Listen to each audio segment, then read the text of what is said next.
Hello, everybody. I'm Siegfried Trent, game designer, co-creator of Everyday Heroes, and mech jockey for Sig Trent Games. I'm going to be updating you on what's going on with Sig Trent Games this week. In week 28, I'm going to offer a bit of game design advice, talk about my life and gaming in the week. So it'll be a little bit short this week. I spent a lot of time at the gift shop as a regular theme, although, as I'll talk about later, that should be coming to an end as far as like extra time down at the shop for a little while. So that's good, and I get back to more Sig Trent Games work, which I'm looking forward to. So what do we do this week in Shotgun Fantasy? Mostly I spent time clearing up the inspiration stuff. These are examples in media of isekai play and stories that illustrate different types of aspects of play, different worlds, different ways to travel to those worlds, different types of stories that you can have. And from movies, TV shows, video games, all kinds of different media sources. So Anne put all those together for me, which was great. And so I was going through and picking which ones I wanted to include in the book as the best examples in each category, and editing their descriptions and all that kind of stuff, just to give you kind of the best curated selection that has the most variety, and cover some of my favorite properties, because why wouldn't you do that? So I think you guys will enjoy that.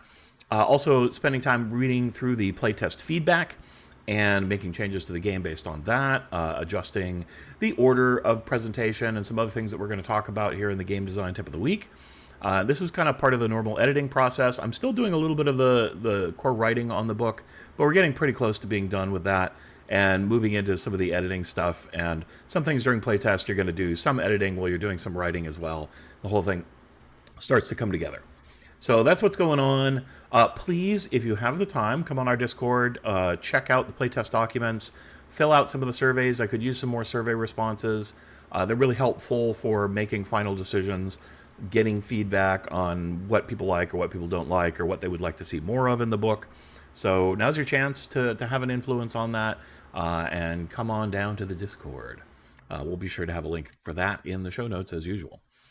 All right, what is our game design tip of the week this week? It is tricks for reading comprehension. So part of the editing process is to make the stuff easy to read, and part of that is a whole host of different tips and tricks in order to get people to understand what they're reading. So a lot of the time, pretty much every product I make, there will be some questions from the playtest readers. How does this work? How does that work? I didn't quite understand. And those are great comments to get because it lets me focus in on areas of the content where I think things are maybe not hitting, especially if you have a small number of people and you're getting those kind of comments, then there's probably an issue. Now, some people just are tired when they read it, they're confused, they don't quite understand. That's okay, but you should always take every question like that as an opportunity to go back and review the text and try to find ways to make it better. So here are some tips and tricks for improving reading comprehension in your books and games. So first is to be purpose-driven with what you're writing. So think about, why am I writing the content that I am writing? What purpose does it serve? And always keep that in mind. And then often you want to tell the reader why they are reading the thing that you have been writing. So a lot of this is sort of like, okay, what I'm going to do here is I'm going to teach you how to play the game, or we are going to teach you how to make a character, or we are going to give you tips to be a great game master, or these are ways to spice up your adventure. So it is essentially the title, the summary of what you are going to be doing, and you want to signpost that to the reader so that they are prepared to consume the content that you're about to give them. If you just launch into how to make a character without telling people that you are going to tell them how to make a character, then they will spend mental energy trying to figure out what it is that they are reading about, and then they won't actually absorb what it is they're reading, right? So that's why purpose-driven writing is so important. So you got to know why you're writing something. And sometimes it helps to begin with the end. That seems strange, but you can start with a summary of everything that is going to be read in order to tell people what it is that you're going to be explaining to them about. So you might have an example of playing the role-playing game right up front. People won't necessarily understand everything in the example, but then you go, okay, what you just read is what I'm about to explain to you how to do. And then that gives people a good forward, even if some of the things that are a little mysterious to them, it tells them things that they can cue in on as they read later, and then they get those aha moments, and that's going to really improve memory and things like that. So tips for purpose-driven writing. Next up, good headings. So these are the titles, headings, subheadings that you're going to put into your document. They're really important. Oftentimes people don't really read them carefully, but subconsciously they see them, they absorb into the mind, and they are used to come back and reference. They're used in the index. They're used for creating a table of contents. So good headings are really important. You want the heading words to carefully reflect the content that is inside that section, but you also want it to be very concise, as few words as humanly possible.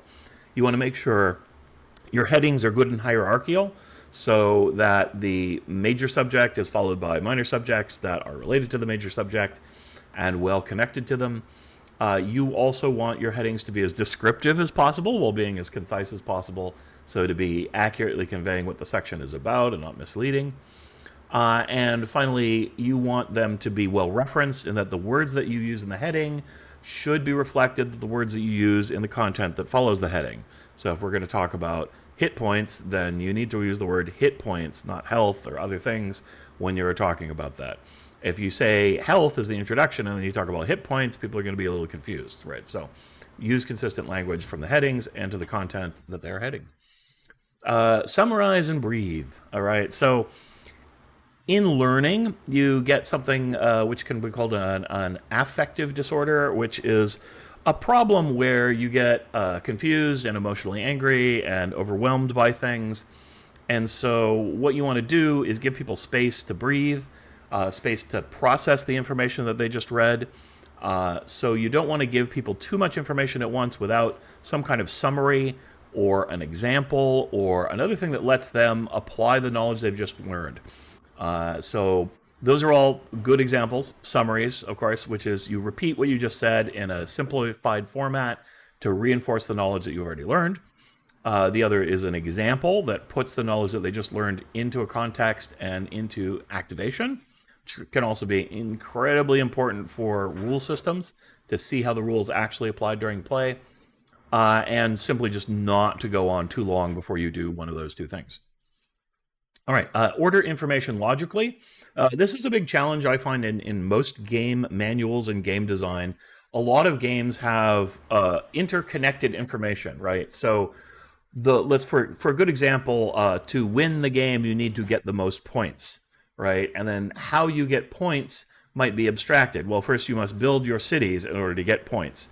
So do we tell people about the points first, but they don't know how they're getting the points? Or do you tell people how to build the cities, but they don't know why they're building cities?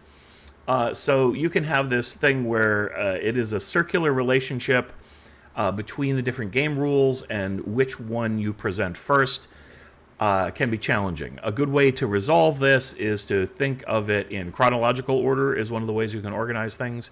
Here's what you're going to be doing first in the game. So making characters usually comes before the full game sets in an RPG, because you can't really play the game without a character, so it's an order of operations. Sometimes, however, you want to know about the game mechanics so that you can choose your character things, because that's going to be about what game mechanics you're going to be interacting with, so that you get this chicken and egg problem that you try to solve and figure out. One way to do that is to present small summaries of information. So you present a summary of how gameplay works before you pick characters, and then tell people to just trust. Or you can direct the players to read the book in out of a page linear order and say, look, you might want to read this section, then skip ahead and read a little bit of this section, then come back and read some of this section. And that's a perfectly reasonable thing to do, although it can be very hard to make sure the users of your book will see that information so that they can get and pick out which parts they want to read. So it can be quite complicated, and feel free to feel free to rearrange things as you're writing them. I like to try to make my writing as modular as possible so that I can shift something above and shift something down. But when you're doing that, you have to be really careful, because a lot of the time you'll be quick referencing something that you explained earlier. And if you move a section, then you're going to need to change the order of those explanations, or put a forward reference where you say, please see this section for more details about this topic. The more of those you have, the more you probably need to reorganize your book. You don't want to have a lot of that. Sometimes it is unavoidable, but you want to be careful with it. And those are important kinds of notations to have in order to find sections. Yeah, I have another tip on that, but we're going to skip that, save it for another time, because it's really more about how you index and page order a book.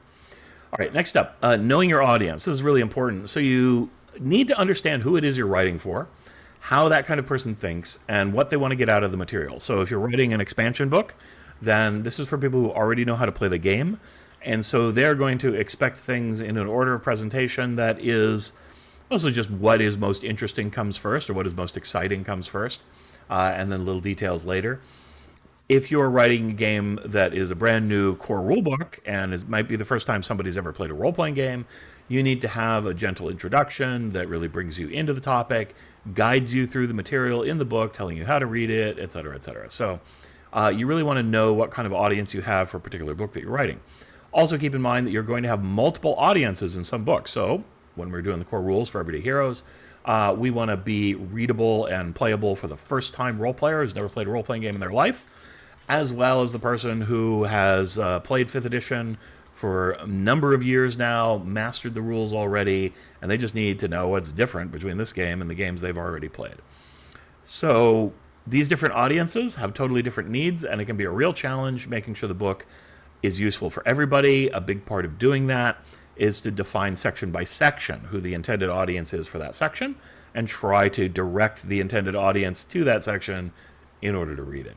Now, many people are clever in the gaming world and they can self-direct themselves, but it certainly helps to tell people because some of them might not know. All right. Next up, keep your vocabulary direct. I can say a lot about, I'm not a master editor or anything like that. I have been known to use passive voice too often. It's very common in rules descriptions to use passive voice, but you want to try to have an active voice, which means Bob runs here instead of it was run by Bob. That's active versus passive voice. So keep it direct. Try not to get too fancy with your vocabulary unless you're using the vocabulary to build a feeling or a mood. Let's say you're writing Lovecraftian stuff, so you want to use exotic vocabulary in order to evoke either the air of the 1920s or the alienness of other worlds, etc., etc. So there are reasons to use expanded vocabulary. Sometimes you are trying to teach people about history, so you want to use historical vocabulary in order to put a time and place. But generally speaking, you want to use simple and direct words that the most people know. It is not an insult to have your book be written at a 4th grade level or a 6th grade level. That actually can be a really good thing because it opens you up to the widest audience possible, especially if you're writing for younger people. I have the advantage, I tend to write for a somewhat older audience, and so I can expand my vocabulary, which I love to do as a writer, but try to start with it being very simple and have a real reason if you're going to expand your vocabulary into new directions. Next, stay on target. Do not have a lot of asides or additional information that the person doesn't need. Don't go into elaborate detail explaining everything. I have a bad habit of this. I'm sure you've seen in my videos. I want to go off on tangents. I want to go in different directions. Same thing happens in my writing. I really have to fight against that and go, you know what? This doesn't belong here. Cut it out. My purpose is this. That is all I'm going to talk about.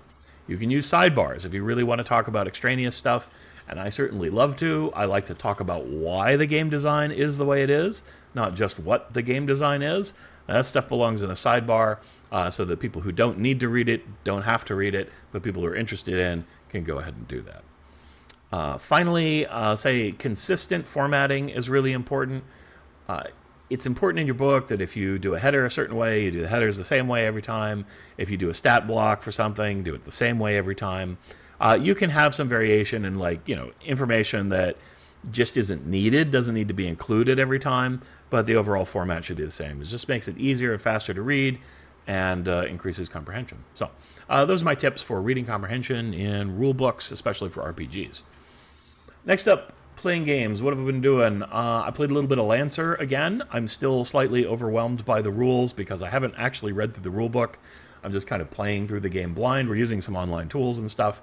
It's a complex game. It reminds me a lot of playing BattleTech or something. However, with a little bit more role-playing. There are certain things about the world I didn't quite understand, so we would get new equipment, and I'm like, well, where did I get this new equipment from? Well, it turns out basically you're just getting a license to equipment, and then you just download and print your mech whenever you have a chance to basically get the equivalent of a long rest. And so if you've got a license for a new weapon, you just print that weapon and now you use it. So that was totally alien to me. I didn't quite get what was going on until it was explained. So pretty fun, neat idea. I need to sit down and read the rulebook at some point if I'm going to continue getting into that game. But it's pretty neat so far.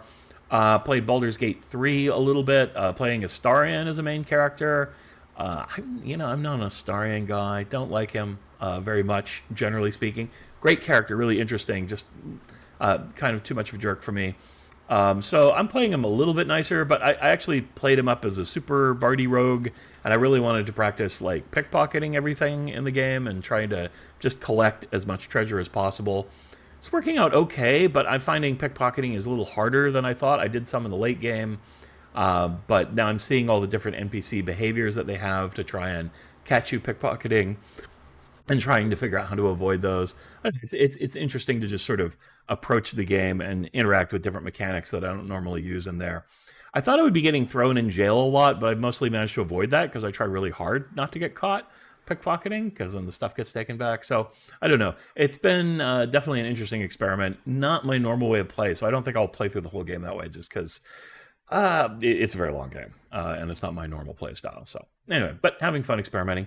Over on Nomad Ann's Twitch channel, we've got she played through What Remains of Edith Finch and did make her cry at the end, so it was an effective story in that game. Not very much puzzling, not very much gameplay. Kind of a walking simulator, apparently. But very good storytelling, and that's what you play those kind of games for. So it sounds like a good one.